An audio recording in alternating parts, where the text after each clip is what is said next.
name's Javier. I'm from Pasadena.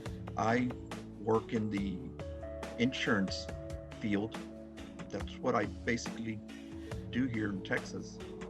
Uproar was just flawless. You can't make it any simpler. You put in a VIN number, your mileage, and then you get an instant quote. I mean, it was like you were shopping for going on Amazon or buying parts, but it was that easy. I signed up. They asked for a video. The next thing you know, I get a policy via email. I'm going like, okay, well, let's hope that it's there when I need something. But fortunately, you guys came through. I was looking for something for the what ifs. What if? What if? And sure enough, what if came and got a hold of my truck.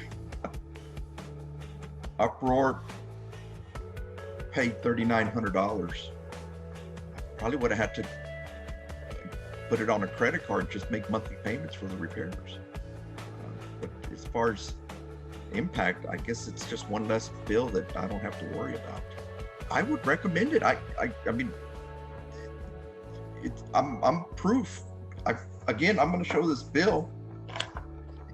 It was a lifter issue. Uproar took care of it.